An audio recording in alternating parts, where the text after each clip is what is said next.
એક રાજાને બે રાણી. એક રાણી મોટી રાણી બહુ પ્રિય અને નાની રાણી એક અપ્રિય, એક ગમે મોટી રાણીને તો હંમેશા નાની રાણીને દ્વેષ લાગ્યો.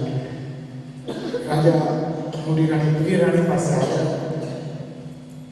પ્રિય રાણીએ કીધું કે આજે બીજી રાણી છે એને મહેલમાં ના રાખશો. રાજા કીધું કે ના બસ મને પસંદ નથી, એને કાઢી નાખો. રાજા તેને મહેલમાંથી કાઢી અને ગામમાં એક નાનકડી હોડીમાં રાખી. થોડા દિવસ એને ફરી પ્રિય રાણીએ કીધું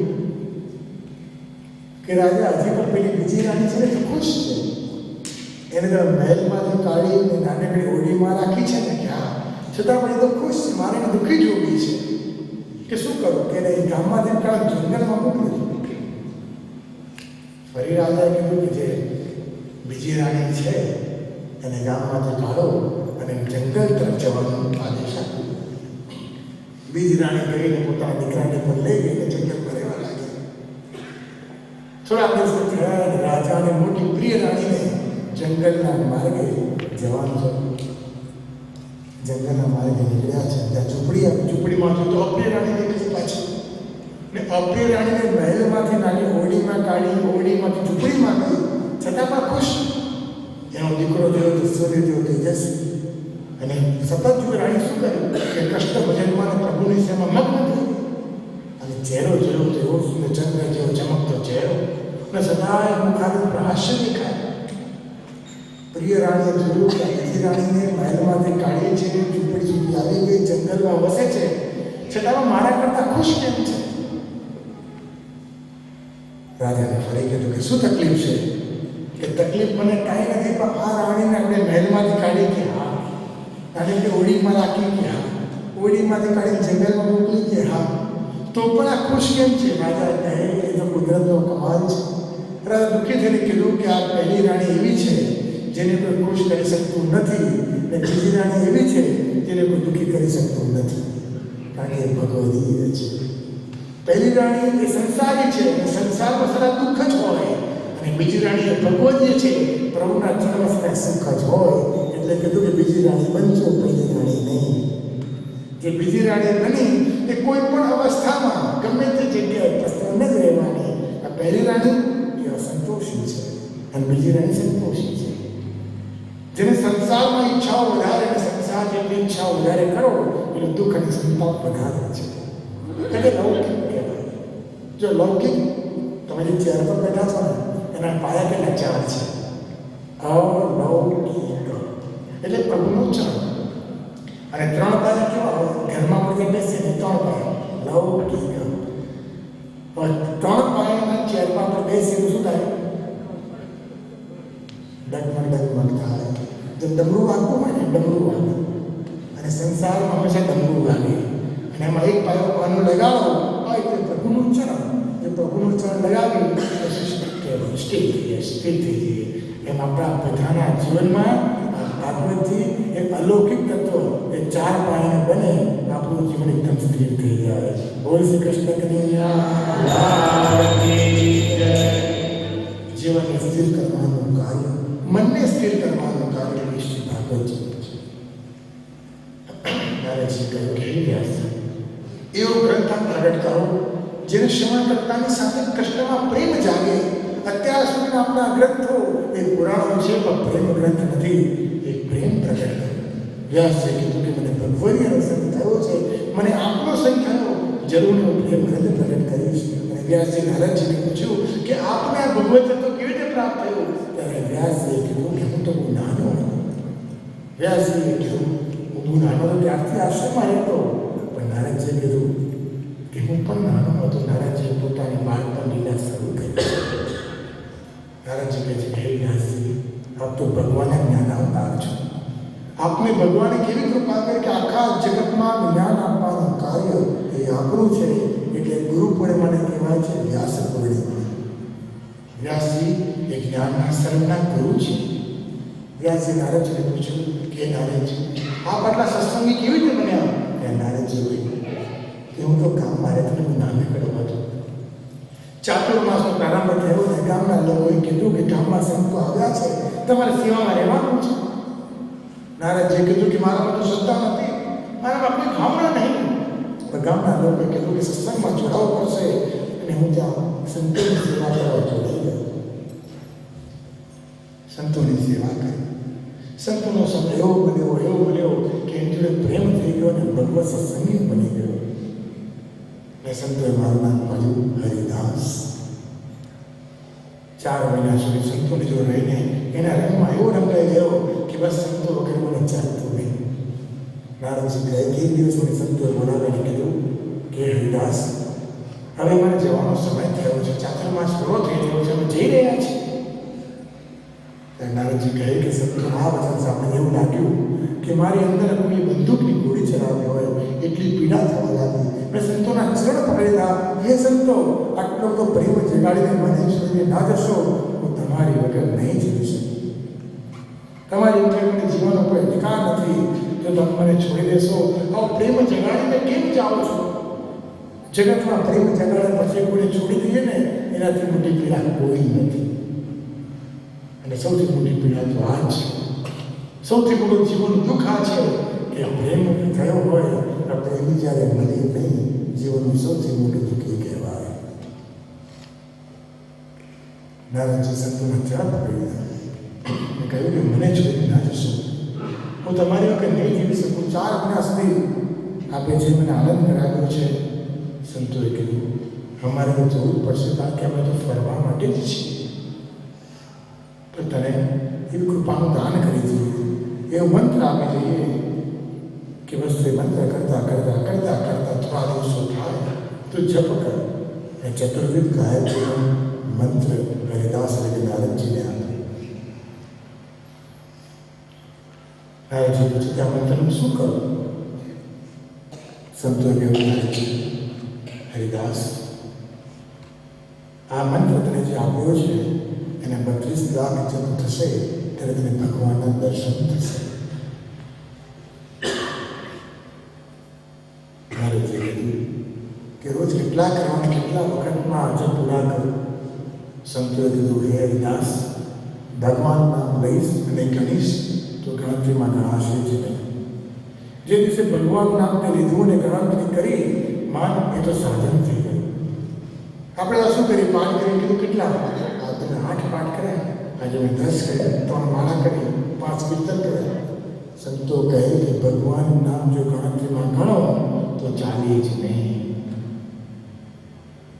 સંતોએ કહે કે હરિદાસ, તું ગણતરી છોડી દે, તું ભગવાન નામ લેવાનું ચાલુ કર. આ તું નામ લઈશ, ગણતરી ભગવાન કરશે અને 32 લાખ જપ થશે એ સમય તારી પાસે આવશે તો ચિંતા છોડી દે. અને 32 લાખ જપ થયા, ભગવાન સામે પધાર્યા, ઉદ્ધાર કર્યો અને નારદજીએ પ્રાણ છોડ્યા અને બ્રહ્માજીના પુત્ર તરીકે નારદજી જન્મ્યા છે. નારદજી કહે કે હું બ્રહ્માના પુત્ર તરીકે જન્મ્યો. અને ધીરે ધીરે કીર્તન સમાજમાં એક દર્શન થયા. દર્શન કરતા કૃષ્ણના દર્શન કરવા ગયો કે યુગલ શું વિરાસ હતા. ને રાધાજીએ મને વીણા આપી અને કીધું, હે નારદજી, આ વીણાને સ્વીકારો. નારદજીએ પૂછ્યું કે વીણાથી આપ શું કરો છો? ત્યારે સ્વામીજીએ કીધું, રાધાજી કહે કે વીણાથી હું મારા સ્વામીનું ગુણગાન કરું છું અને પ્રભુના ગુણગાન કરવા માટે આ વીણા છે. અને આજથી આ સેવામાં આપણે આપું કે આખા પૃથ્વીની પરિક્રમા કરો અને આ વીણાથી મારા કૃષ્ણના ગુણગાન કરો. ને કૃષ્ણના ગુણગાનમાં મગ્ન બની ગયા. કૃષ્ણનું ગુણગાન એ પ્રભુની અલૌકિક દિવ્ય પ્રેમમય શક્તિ છે. પ્રેમમાં જે શક્તિ ને પ્રેમમાં જે ભક્તિ છે જગતમાં ક્યાંય નથી. સંસાર 3 પાયાનો જે ડગ્યા કરે અને કષ્ટચરણ એ સ્થિર છે. જેમ ઘરમાં કોઈ આવે અને બેલ મારે તો આપણે કેટલી બધી વખત જોઈએ છે કોણ છે કે કોણ નહીં. આપણા ઘરમાં આપણે એકલા છીએ કે ફ્લેટમાં કોઈ આવે અને બેલ મારે, અવાજ આવે, ઘંટડી વાગે તો જોઈએ, વારંવાર દૂરબીનથી જોઈએ કોણ આવ્યું છે, કોણ આવ્યું છે. ભાગવતજી કહે છે જે ઘરમાં કોઈ આવે તો પૂછો છો, ઇન્ક્વાયરી કરો છો, જાણો છો, તમારા પરિચિત હોય તો જ દરવાજો ખોલો છો. તો ઘરમાં કોઈ આવી જાય તો ઘરની વસ્તુ ચોરાઈ જાય. જેમ ઘરમાં કોઈ આવે તો આટલું બધું ધ્યાન રાખો, એમ મનમાં કોઈ આવે એનાથી વધારે ધ્યાન રાખો. ઘરની વસ્તુ ચોરાઈ જાય તો ફરી આવી જાય, પણ મનનું તત્વ ચોરાઈ જાય એ ક્યારેય ફરી આવતું નથી. એટલે ધ્યાન રાખવાનું હોય તો મનનું ધ્યાન રાખો. ઘરમાં તો કેટલું બહુ ઓછી કિંમતનું છે, પણ મનમાં કોણ છે? સાક્ષાત ભગવાન છે. ઘરમાં કોઈ વ્યક્તિ આવે તો પૂછે કોણ છે? એ મનમાં કોઈ આવે તો પૂછો સત્સંગ છે કે દુસંગ છે. એટલું પૂછવા રાખીએ તો ક્યારેય ખોટો વ્યક્તિ મળી જ નહીં. સત્સંગીને હંમેશા એક જ દુઃખ હોય કે દુસંગી ના મળી જાય, દુસંગીને એક જ દુઃખ હોય કે સત્સંગી ના મળી જાય. એટલે સદાય માટે ભગવાનનું નામ લો. અને કેવી રીતે એવું નક્કી નથી. નારાયણજી કેવું સુંદર સમજાવ્યું કે હે નારાયણજી, ગણતરી બંધ કરી દો, ક્યારે નામ લેવું ભૂલી જાઓ. કોઈ પણ સમય કોઈ પણ સંજોગોમાં ભગવાનનું નામ જો લીધું છે તે ઉત્તમ જ છે. અમારે ત્યાં એવા એક રચના ભક્ત, મથુરાના ભક્ત રૂપા કોરિયાના પ્રસંગ આવે. શ્રીનાથજી ભગવાનનો ખૂબ પ્રિય રૂપા કોરિયો. ગુસાજી મહારાજ શ્રી વલ્લભાચાર્યજીના આત્મજ ચિરંજીવ શ્રી ગુસાજી મહારાજે રૂપા કોરિયાને કીધું કે હે રૂપા કોરિયા, તને શ્રીનાથજીમાં બહુ ભાવના છે. રાત્રે જ્યારે શ્રીનાથજી સૂઈ જાય ત્યારે તારે એ ચોકી કરવાની, તારે ધ્યાન રાખવાનું કે મંદિરમાં કોઈ આવે નહીં અને મંદિરમાંથી કોઈ જાય નહીં. એનું ધ્યાન રૂપા કોરિયા ત્યારે રાખવાનું. સારું. અને મંગળાના દર્શન કરીને તારે ઘરે જવાનું. એ રાત્રે પહેરેલા ચોકીદારી વોચમેન એ રૂપા કોરિયા કરતા અને મંગલાના દર્શન દિવસ થયા. મંગલાના દર્શન કરતા હતા અને ગોવિંદ સ્વામી નામના અષ્ટકાના કીર્તન શરૂ થયું. અને ગોવિંદ સ્વામીએ પધરાયું, જાગીએ ગોપાલલાલ ગોર ભયો પ્યારે, જાગીએ ગોપાલલાલ ગોર ભયો પ્યારે. અને આ વાત રૂપા કોરિયાએ શ્રવણ કરી સાંભળી. રોજના રૂપા કોરિયા આવે. એક દિવસે ઊંઘ આવવા લાગી અને ઊંઘમાં વિચારે કે હું સૂઈ ગયો તો મંદિર ધ્યાન કોણ રાખશે, શું કરું? તેને ગોવિંદ સ્વામી પદ યાદ આવ્યું. કયું પદ યાદ આવ્યું? જાગીએ ગોપાલલાલ ભોર ભયો પ્યારે. આપણે જાગો છો કે સૂઈ ગયા છો? જાગતા રહેજો. જો જાગત રહે આવત રહે સોવત રહે કોવત રહે. રોજ કૃષ્ણ કનૈયા જો જયઘોષ કરતા રહેજો. જયઘોષ કરવાથી જે લાભ મળે છે ને એ કથાથી પણ નથી મળતો. જે જયઘોષ ઉત્તમ કહે, ભગવાને જય ઉત્તમ રીતે બોલાવે તો વ્યાસજી કહે છે કે બધા જ કાર્ય પ્રભુ પૂરા કરે છે. બોલ શ્રી કૃષ્ણ કનૈયા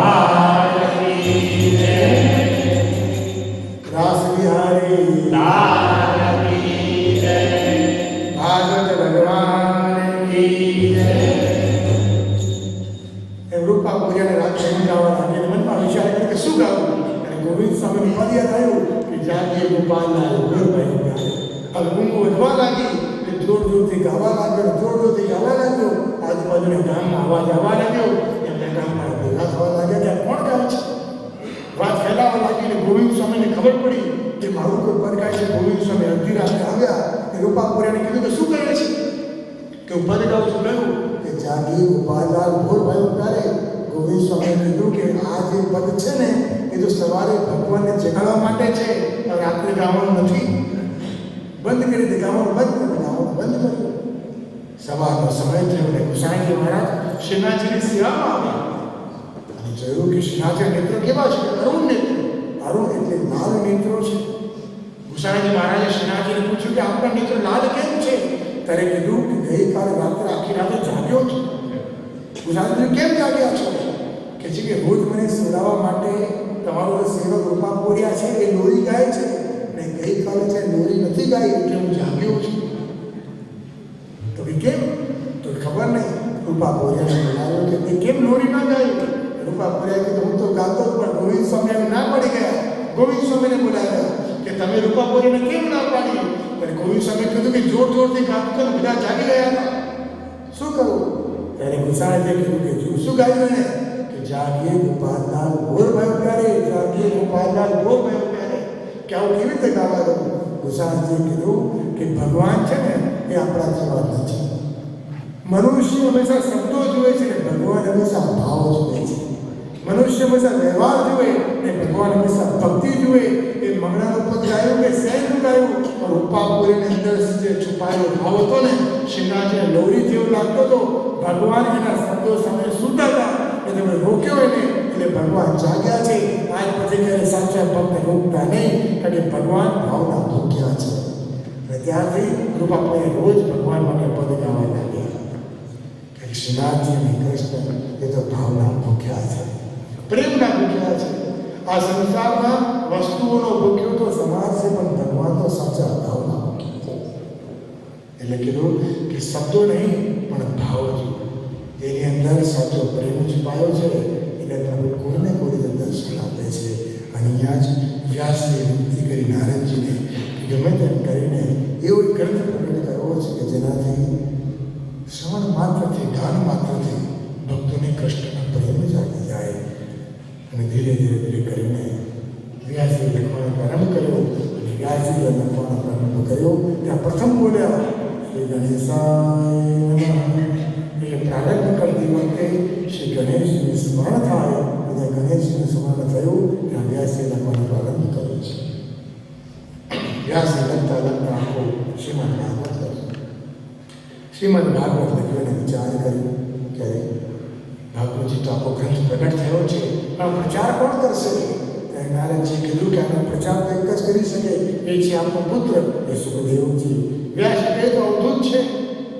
ગાયનું દૂધ ધોવાતું હોય એટલી વાર પણ કોઈ જગ્યાએ ટકતો નથી, અને ગાયના શરીર પર ગાયનું દાણો ટકે એટલી વાર પણ કોઈ જગ્યાએ ઊભો રહેતો નથી. એ કેવી રીતે પ્રચાર કરશે? કીધું કે એને જ્યારે ભાગવતનો શબ્દ સંભળાશે ત્યારે પ્રચાર કરશે. ત્યારે વ્યાસજીએ વિચાર કર્યો કે તો વનમાં અને જંગલમાં ફરતા ફરે છે, ત્યાં સમાધિમાં બેસે છે. પોતાના શિષ્યોને વ્યાસજીએ કીધું કે સુખદેવજી જ્યાં બેઠા હોય ત્યાં જઈને ભાગવતના શ્લોકોનું ગાન કરો, અને સુખદેવજી ભાગવતના શ્લોકોનું ગાન શ્રવણ કરશે તેને કૃષ્ણ માટે પ્રેમ રાખશે. અને શ્રીમદ ભાગવતનો આખા વિશ્વમાં, આખા જગતમાં સુખદેવજી પ્રચાર કરશે. સુખદેવજી સમાધિમાં બેઠા છે અને વ્યાસજીના શિષ્યો આવીને ભાગવતના શ્લોકોનું ગાન કરી રહ્યા છે. સુખદેવજીના મનમાં વિચાર આવ્યો કે આ પ્રભુનો વિનાદ જેવા શબ્દોનું ઉચ્ચારણ કોણ કરે છે? ત્યારે આસપાસ નજર કરી, કોઈ દેખાય નહીં. ફરી સમાધિ કરી અને ફરી શ્લોકનું ગાન કર્યું. સુખદેવજીને થયું કે આ તો સાક્ષાત વેણુનાદ સમાન ગાન છે. આ વેણુનાદ સમાન ગાન કોણ કરે છે? ત્યારે કીધું કે આ તો વર્ણન શ્રી રાધા અને કૃષ્ણનું છે. રાધા અને કૃષ્ણનું વર્ણન, વેણુનું વર્ણન જોઈને સુખદેવજીના હૃદયમાં પણ પ્રેમ જાગ્યો અને શ્રીમદ ભાગવતજીને હાથમાં ધારણ કરી રહ્યા છે. શ્રીમદ ભાગવતજીને હાથમાં ધારણ કરી ત્યાં શ્રીમદ ભાગવતજીને પોતાના મસ્તક પર પધરાવીને એક એક શ્લોકોનું ગાન કરીને શ્રી રાધા અને કૃષ્ણ પ્રેમમાં સુખદેવજી મગ્ન બન્યા છે. અને આવું શ્રવણ આપણે અત્યારે કરી રહ્યા છીએ. શ્રીમદ ભાગવતનું શ્રવણ જન્માંતર. આ કોઈ આમંત્રણ પત્રિકાથી શક્ય નથી, આ કોઈ ઇન્વિટેશન નથી, પણ ભાગ્યનું કષ્ટનું આપેલું ઇન્વિટેશન છે. મનમાં વિચાર કરીએ કે મેં પૂછી રાખ્યા છે, મને પત્રિકા મળી છે, આવ્યો જેની ઉપર ભગવાનની કૃપા થઈ હોય એ જ્યાં બેસી શકે, બાકી ના બેસી શકાય. જેને ભગવાન પોતાના બનાવે એને આ ખુરશી મળે.